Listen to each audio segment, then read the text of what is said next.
Vamos direto? Então vamos direto. Vamos direto. Temos ele, que está diretamente da Flórida, nos Estados Unidos, conversando com a gente. Aqui está o Titã do Twitter, temos muita coisa para falar. Rodrigo Constantino, lá está ele. Cadê o Constantino?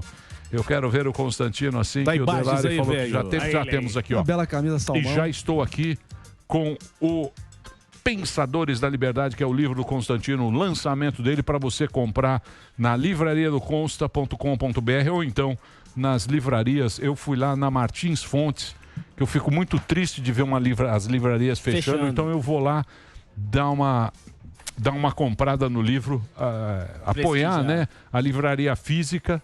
Porque, pô, é um lugar muito bacana. Eu gosto do cheiro da livraria. Eu também. Pegar um Eu gosto de e-book também. Eu prefiro o livro físico. Então, você pode comprar online ou então nas livrarias, que são poucas agora que restaram, mas está aqui uma leitura legal para você entender e de uma leitura muito fácil, muito tranquila e muito gostosa. E o livro é bom, ele escreve bem o Exatamente. É mais ou menos. Vamos Muito lá? bem. Quem vai fazer a Posso primeira? fazer uma primeira Pois que não, já é Zuzu. o tema da atualidade factual? Constantino, meu querido amigo, eu quero saber de Amoedo. O que você acha agora que a chapa tênis apareceu? Tá usando a camisa ali. Marinho não levantou o seu dedo, mas o MBL e os seus amigos já estão apoiando. Estão me usando, E velho. eu quero saber se é fumaça, se é fogo, se você acredita em Amoedo para mudar esse jogo. Zuckerman. Pois é, a camisa laranja, né? Foi por Homenagem. acaso. Até porque, para mim, existem, sei lá, umas 6 ou 8 cores, né? Salmão é peixe, o André. Mas, brincadeiras à parte. Não, olha só, eu acho que isso foi tudo esperado, né? Na verdade, o Partido Novo começou com ótimas intenções. Eu ajudei, inclusive, a dar uma diretriz mais doutrinária, né, com o liberalismo. Era um projeto mais de engenheiros que acreditavam na questão de execução, choque de gestão, uma coisa muito mais voltada para isso, né, o lado executivo assim. E eu tentei trazer em reuniões muito incipientes, lá no início da formação do partido, uma visão mais sólida, robusta de pensamento liberal, né? Mas tinha também essa questão de ser um partido revolucionário em aspectos de transparência, de estatuto, democracia, regra do jogo, né, para fazer diferente de toda a velha política. E isso, para mim, é que é a grande decepção. São duas coisas. A postura que soa muito demagógica do próprio João Amoedo, né, em relação ao governo atual, que não é aquela postura de críticas construtivas, mas sim que parece o Freixo, né, demonizando tudo, culpando por cada morte e acordando e dormindo falando em impeachment. E essa questão de que parece que fica claro que o partido tem dono. Tem dono, né? Tem cacique, que é o termo da velha política. Eu já conheço algum lado, assim, do João e da esposa do João, de ser muito mão de ferro em cima do partido. Eu já participei de conversas acerca disso. Mas eu estou, não posso dizer nem muito surpreso, mas eu estou decepcionado, sim, de ter esperado que fosse agir um pouco diferente, e isso foi dedaço, né? Quer dizer, quase todo o diretório convidou o João Amoedo e ele aceitou. Isso é quase uma piada. Então, assim, é um nome aí que ocupa esse espaço da dita terceira via, mas que não tem muita chance. Talvez ali vai disputar 1 a 2% dos votos. Porque as pessoas perceberam que é uma terceira via mascarada, né, mas que na prática serve aos propósitos da velha política, dos tucanos e por aí vai. The orange is the new red. É um vermelho desbotado, mas as pessoas perceberam que falta firmeza ali para defender de uma forma mais séria os princípios que interessam ao povo. Mas só para complementar. Não empolga, né? Não empolga. Mas a turma que estava em cima, mas deixa eu falar, não empolga. tirando o Dória que vai correr Muito sozinho, discursinho. você acha que vai ter o apoio dessas pessoas que estavam levantando as mãos, que eram, sei lá, um Luciano Huck vai apoiar ele, essa turma que estava em cima falando Moro. eu vou, não vou, Sérgio Moro, ou Theo Gentili, MBL. Estão me usando, velho. A turma tem força para você. Você falou 2%, então é melhor nem ir. Se você for parar Não, pra porque pensar. o que acontece, Zuckerman? Vai ser o único nome nessa terceira via, que na verdade é uma esquerda mais prudente e sofisticada, né? Se vai ter só um nome, é mais de 2%, né? Pode chegar a 10%, a incríveis 12%, sei lá. E pode ajudar muito ao PT, né? Que o PT está feliz da vida com isso. Agora, porque obviamente tira alguns votos ali de uma direita envergonhada, de pessoas que estão incomodadas com a postura do presidente, porque aderem muito mais, na minha opinião, uma visão estética, aquela coisa do o Bolsonaro é bronco, é tosco, né? Ou errou muito na postura pessoal em relação à pandemia, né? E aí as pessoas vão talvez votar nesse nome de terceira via, ajudando o PT. Foi o que aconteceu na Argentina, né? O Macri decepcionou muito alguns liberais e tudo mais. Surgiu um nome ali que era o Roberto Lavagna, que era ex-ministro, né? Teve 6% dos votos e ajudou a volta do poder do Foro de São Paulo, da extrema esquerda, né? Então tá lá o resultado. Olha a Argentina hoje. Constantino, mas eu não acho que vai ser um nome único, vai ter divisão, né? Tá pulverizado isso aí. Bom, mas então, vamos lá. Cada um vai ter 2%. Vamos lá. São aqueles que falam, você não sabe comer, não sabe usar os talheres. Existe. Você não tem compostura. Bolsonaro não tem compostura, não sabe usar os talheres. Porém, os números indicam que o Brasil vai melhorar na economia. O Samidana aqui ficou assustado. Né? O Samidana assustado não, fiquei animado. Não, você ficou assustado. Opa! Você falou boa notícia. Feliz, não, né? Não, feliz. Boa notícia. Feliz mais ou menos. Começou a sessão de psicologia de Não, mas vamos lá. A notícia é boa, eu comemoro. Eu falei que veio acima das previsões, o PIB, que a Bolsa bateu recorde, balança comercial bateu recorde. São fatos. Eu não fico em torcida para político A ou B. Os números vieram bons, é claro que eu fiquei feliz. Eu sempre fico feliz. E eu falei do PIB. Bolsa sobe, dólar cai, eu fico feliz. Ponto, né? Não é notícia boa para o Bolsonaro, é notícia boa para o Brasil. Lógico, né? eu fico feliz. Quer uma recuperação lógico, claro. Independentemente de quem é o presidente. Ela está vindo, a XP já está falando em 5,2% esse ano, o Goldman Sachs em 5,5%. Então, esse ano já pode crescer 5%, já é quase um V. Aí chega na margem ano que vem, crescendo de forma bem acelerada. É óbvio que isso talvez seja o grande fator favorável a uma reeleição do Bolsonaro na campanha. Isso é óbvio. Então, a constatação desse fato é de que ajuda a reeleição. Mas isso é bom para o Brasil. Muitos estavam apostando contra e torcendo contra, né, o que é muito lamentável. Agora, mais importante talvez seja o fato de que está crescendo com qualidade. Né? A formação bruta de capital fixo, que é o famoso investimento que gera mais produtividade, cresceu quase 5% a gente falou disso ontem. No trimestre. Então, assim, são coisas importantes, né? E tem reformas aí no pipeline, no radar, que agora não tem mais o Maia sabotador-geral da República. Então, pode andar algumas reformas, está tendo marco de startup, marco de saneamento, marco de não sei o quê, pode ter alguma privatização.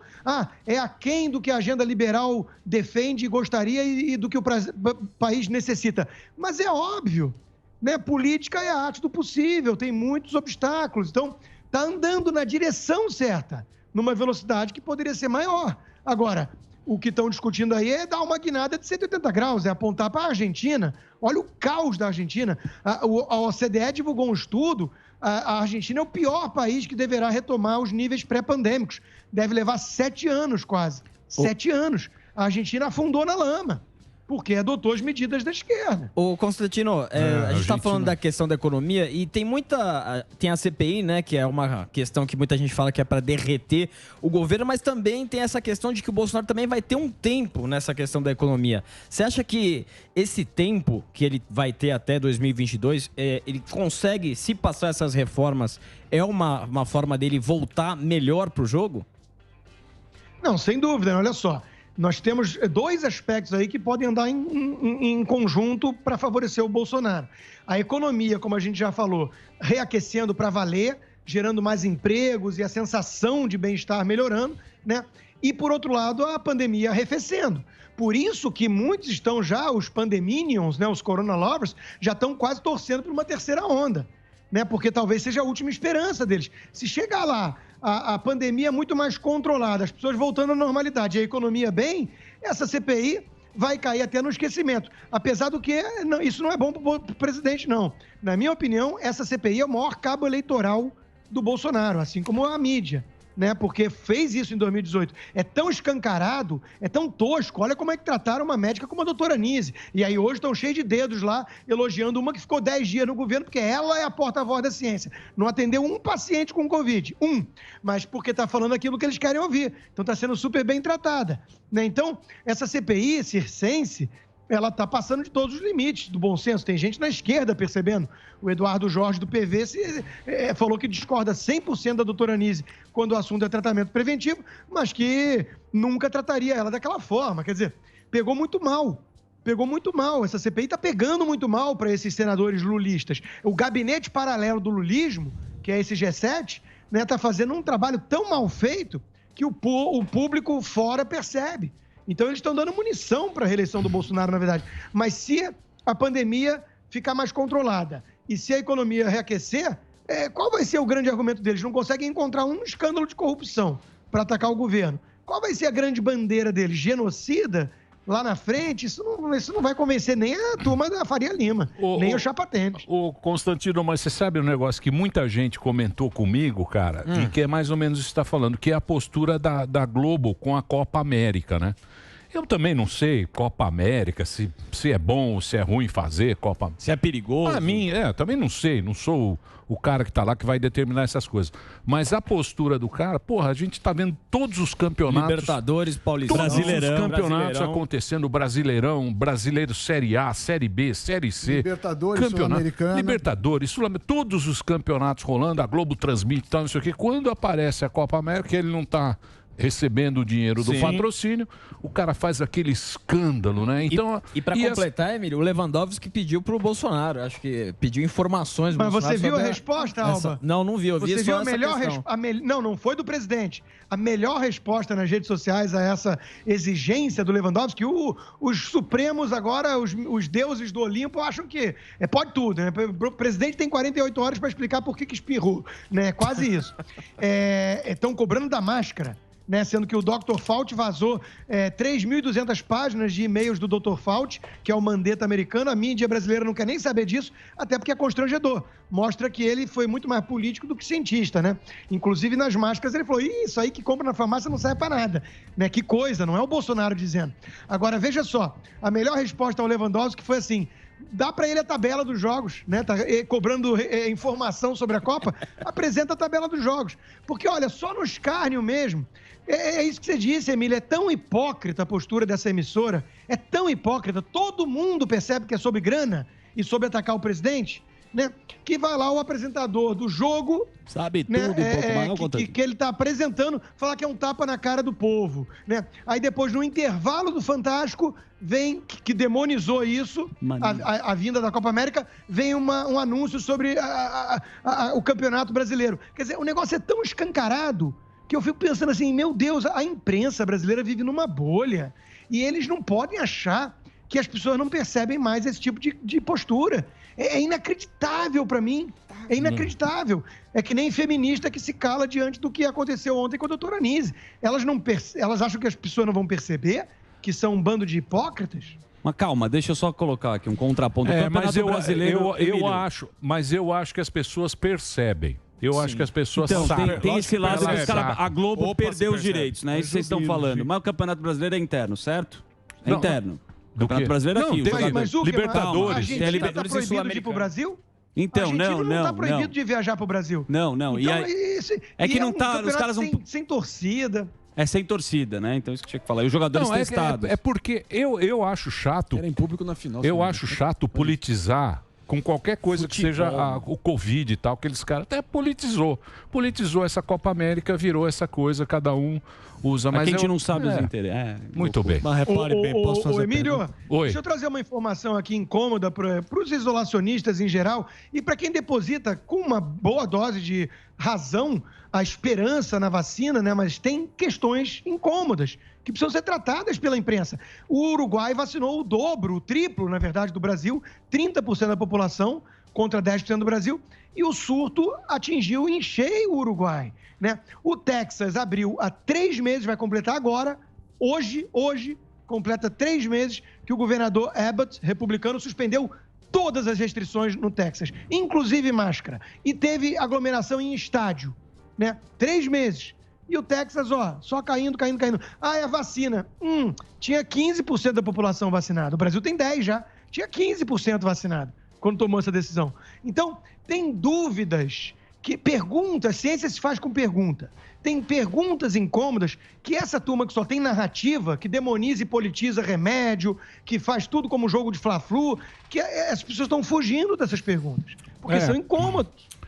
Porque aqui ficou muito local, né? Por exemplo, Seychelles lá que vacinou quase todo mundo, agora teve um surto lá que também a gente não entende. É imprevisível. Totalmente. Esse negócio de coronavírus é um troço imprevisível, não dá pra você... A Argentina com o lockdown. A Argentina teve um mega lockdown e era muito elogiada a gestão da Argentina pela nossa imprensa, pela esquerda, e olha o fiasco em todos os aspectos. A economia caiu o dobro do que caiu a nossa, não salvou uma vida as medidas restritivas e acabou a liberdade e a democracia tendo pro saco. Porque o governo está intervindo cada vez mais em tudo que acontece lá, inclusive proibindo de exportar carne. Enquanto isso, o Brasil, as declarações do Bolsonaro, a China, não pode criticar a ditadura. O Brasil bateu recorde no primeiro quadrimestre desse ano em exportação para a China. E aí? Como é que fica? Bom, repare bem, fazer uma perguntinha aqui pro meu algoz predileto, para dizer o seguinte, para perguntar se ainda tá dando bilhão, Constantino, porque eu queria saber se você já aprendeu a fazer as contas. Desde aquele momento de vergonha alheia nacional que eu te submeti alguns anos atrás, se você ainda trata o nosso orçamento público com generalidades, como mais Estado ou menos Estado. Mas eu queria te perguntar o seguinte, Constantino, olhando aqui pro presente, eu e Lula, na contraparte no campo progressista, adotamos um tom cauteloso em relação ao endosso das manifestações que tomaram as ruas desse Brasil, em todas as capitais, em todos os estados principais. Aí eu queria te perguntar, meu amigo Constantino, meu bom e velho Constantino, da Bilhão Constantino. O que você está achando da minha estratégia até o momento? Cauteloso em relação às manifestações e beligerante em relação a Luiz Inácio Lula da Silva, o maior corruptor da história brasileira. Entendi nada. Então, a pergunta foi tão confusa quanto o personagem. São verdades inconvenientes. Então, prêmio 10, nota 10 para o André, em todos os aspectos, pela imitação, na forma e no conteúdo. Olha só, o Ciro, de fato, está com essa estratégia, né? De atacar o Lula para tentar ser o nome da esquerda a oferecer algum tipo de contraponto à candidatura de reeleição do Bolsonaro. Vai dar certo isso? Bom, boa sorte a ele. Eu acho que não. Por quê? Porque, em primeiro lugar, a esquerda raiz, a esquerda que quer venezuelar o Brasil, né, essa turma prefere o Lula. O Ciro é olhado com desconfiança por essa turma, né? Ele é metamorfose demais. Né? O Lula é mais fiel ali ao radicalismo da esquerda há muito tempo. E, ao mesmo tempo, para tentar capturar a turma mais moderada, o marqueteiro dele lá, o João Santana, né, tá fazendo um trabalho típico que fez com o Lulinha Paz e Amor. Vai botar a roupagem falsa até dizer chega. Vai ser suficiente para convencer a classe média? Né? Eu acho que não. Eu acho que o Ciro Gomes tem muito rabo preso em relação à postura truculenta, indelicada, agressividade, para isso ser passado em branco pelo marqueteiro, né? pelo esforço de campanha do João Santana. Então, eu acho que ele vai fracassar nisso, vai ter ali os seus 5% a 6%, vai tirar voto do Lula, talvez, mas não vai conseguir convencer classe média moderada, não. Mas você sabe... Pera aí, quer fazer um show de imitações? Tem uma lista gigante ali no celular dele. Ô, Consta, deixa eu falar um negócio pra você. Você vê lá que o Maduro lá, porra, a Colômbia tá zoado, hein? Colombinha tá zoado. Os caras estão lá, as Farc voltando. Você acha que vai voltar? Foro de São Paulo. Foro de São Paulo. Emílio, você acha que esse cara isso é uma ótima coisa que você levanta, porque o tema da minha última coluna da revista Oeste foi sobre onde o Chile, e não a Colômbia eu não escrevi nada ainda, mas onde o Chile escorregou. Porque o Chile está fazendo uma constituinte, que é sempre uma coisa perigosa, já está cheio de problema de largada, é a constituinte da lacração, né? Tem que ter igualdade, aí já teve que mulher ceder vaga para homem por conta disso, começam as bizarrices, né? E por quê? Porque o Sebastião Pinheira, que é da turma do Chapa Tênis, é da turma meio tucana, né, um liberal peronomútil que fala muito manso com esquerda revolucionária golpista do Foro de São Paulo, né, porque ele achou que era possível apaziguar os ânimos, fazendo carinho nos tigres, dando migalha e ração para hiena e chacal. Então tiveram aquelas manifestações violentas no Chile, e ele foi lá e falou, não, vamos conversar, vem aqui para um chá das 5, eu sou muito prudente e sofisticado, vejam só, pareço o João Dória, vem aqui tomar um chá comigo e vamos conversar. E aí os animais engoliram ele. Então hoje o Chile está perigando, né, deixar para trás o legado econômico que deu mais estabilidade ao país e colocou o Chile como destaque na região, que veio sim de uma ditadura política, que foi o regime Pinochet, que não precisa ser defendida, para reconhecer as vantagens das reformas liberais dos economistas de Chicago, de onde o Paulo Guedes tem o doutorado dele. Na Colômbia, o Álvaro Uribe era linha dura com os vagabundos criminosos terroristas. Era linha dura com esse vagabundo, né? E ali asfixiou as Farc. Né? As Farc pediram arrego, enquanto a turma defendia, não, vira partido político, vamos conversar. Vai conversar com o terrorista? Então, a Colômbia, desde o Santos, né, desde o Santos, que era um herdeiro político do Uribe, mas já querendo tucanar, já querendo falar prudente e sofisticado com chá das 5, ali começou a degringolar. Então, veja a mensagem que isso está transmitindo para a gente, Emílio. Não dá para suavizar o tom e para convidar para um chá das 5 um sujeito que está elogiando a Venezuela, um sujeito que está mirando e inspirado e apoiado pelo Foro de São Paulo nos exemplos das ditaduras socialistas na região. Não dá para falar manso com essa turma. Esse é o grande defeito da tal terceira via. Fazer uma pergunta, posso fazer uma perguntinha aqui para ele? Pois não. Ô, Constantino, como que você tá? Tudo bom, meu parceiro aí? Tamo junto aí. Eu queria saber, o que você achou aí de eu ter ido lá pro Patriota? Porque vão ter que tirar aí o Mamãe Falhei lá, né? Lá vem. Lá vem, vocês gostam de ficar provocando. Qual que é a sua percepção aí? Você gosta, né, Gordão? Do meu futuro no Patriota. Fala pra mim aí. Ainda não foi, né? Quem foi o filho, né? O senador Flávio. Certo. Hoje eu, por acaso, entrevistei o presidente nacional do Patriotas, né? O Adilson Ribeiro. E é assim, começo de conversa, eu soube que vocês receberam hoje a professora Cíntia Chagas. Sim. Né? Eu já fiz entrevista com ela e tudo. Além de ser uma simpatia, é a nossa Gal Gadot brasileira, Mulher Maravilha, né? Gal Gadot. Ela mandou uma mensagem pra mim, tô aqui no Pânico, mandou uma foto aí dos bastidores. Eu falei assim, ainda bem que você não tá aqui, onde eu tô, porque ali foi o assassínio da língua portuguesa. Né? O nível não é dos melhores, né? Não é dos melhores. O partido não tem muita envergadura, não tem muita escala, né? E não tem muita visão de mundo. Né? Mas isso é a realidade da imensa maioria. O presidente não é se correr o bicho pega, se ficar o bicho come. Ele tentou criar uma aliança, não conseguiu, não é trivial. Né? Ele vai aonde? Vai pro PP? Vai ser acusado por um monte de coisa. Vai pro PSL? Ficou difícil. Então, ele não tem jeito. Ele precisa de um partido. O Brasil nem permite ainda a candidatura avulsa. Era uma questão que tinha chegado no Supremo. O Rodrigo Mesono é um advogado que defendia muito isso, tudo. Então, qualquer lugar que ele for aportar, ele vai ser criticado de alguma forma. Né? O Partido Patriota está longe de ser alguma coisa que a gente possa enaltecer e tudo mais. Em relação a depender de escala, de capilaridade, recursos para fazer a campanha, eu entendo o argumento das pessoas que dizem que não é igual a 2018. Né? Ali tinha um fator mais anti-establishment, o diferente. Hoje não, hoje ele tem 4 anos de governo que ele vai ter que defender. Né? E tempo de TV e tudo, pode fazer alguma diferença, apesar de que ele ainda tem uma militância muito aguerrida, né? Que vai para as ruas e tudo mais. Isso vai ser a grande campanha dele, fora a rede social. Então não precisa de tanto recurso, né? E nem de tanto cabo eleitoral, porque o cabo eleitoral dele não são prefeitos e vereadores, são povo, né? Povo brasileiro que voluntariamente defende o governo dele ou o que eu acho que atrai muito mais até, quer impedir a volta dos que não foram muito embora, né? Que é a velha política e a extrema esquerda. Constantino, você chegou a ver uma declaração do presidente da Argentina falando que a inflação lá, que está fora de controle, é culpa da população que não tem consciência social.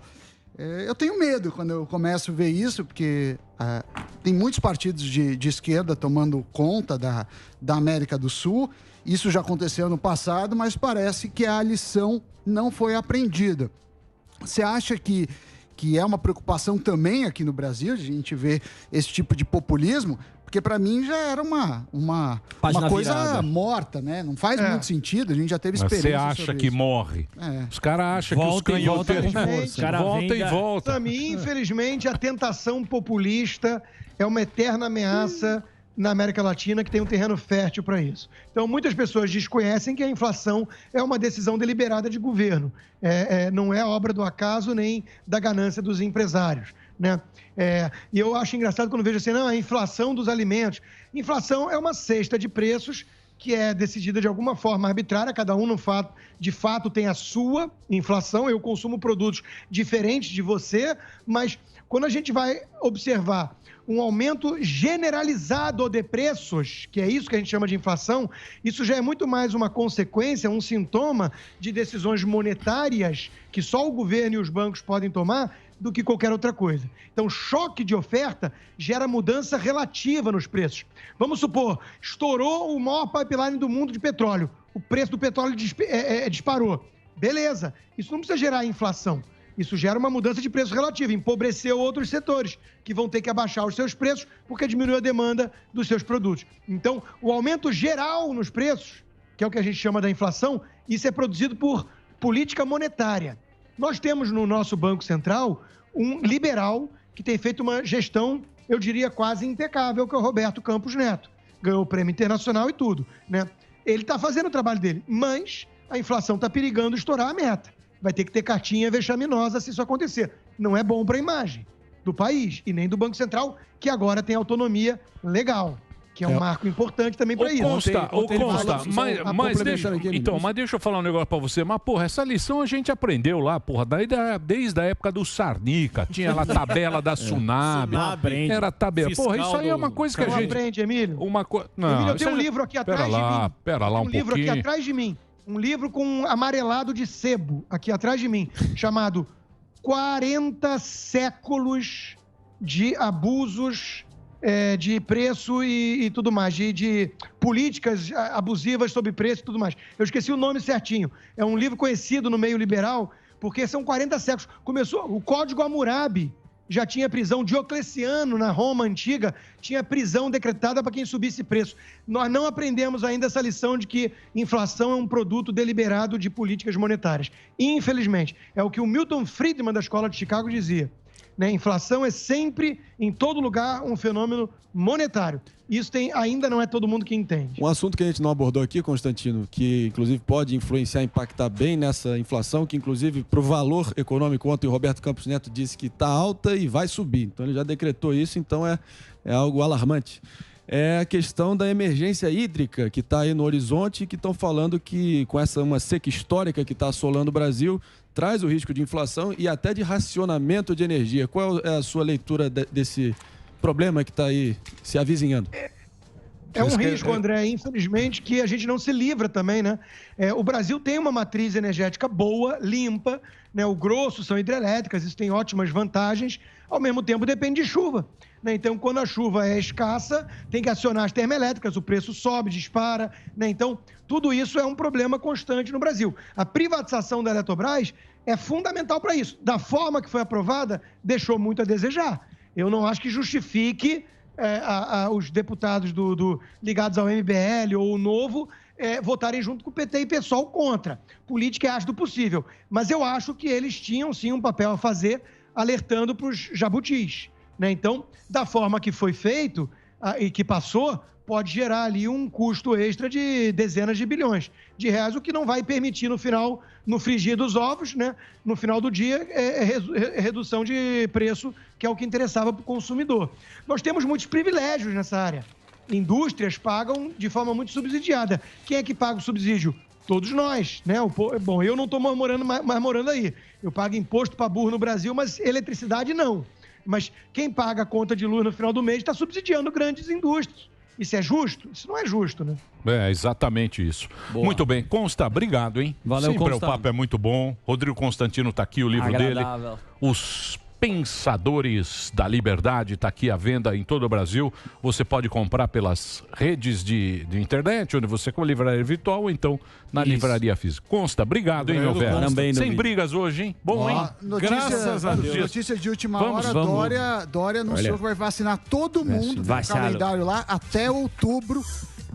Deste ano, até o final de outubro. Você vai tomar a calcinha, você só quer a Pfizer, porque você é metido e as pessoas metidas... Terraplanistas. Ai, tem Pfizer. O Sami Então eu vou pra Miami. Notícia de última hora do Dória, eu já falei assim, ferrou, né? Dória pede a cabeça de jornalista terraplanista. Vassalo. Se fosse isso, eu não daria. Muda os princípios como boneco de posto de gasolina. O Calcinha quer ser presidente, ô Consta. Você vai votar nele, né, Constantino? Vai ter prévia tucana, as prévias tucana prometem. Muito bem, obrigado, viu, Constantino? Um abração pra você.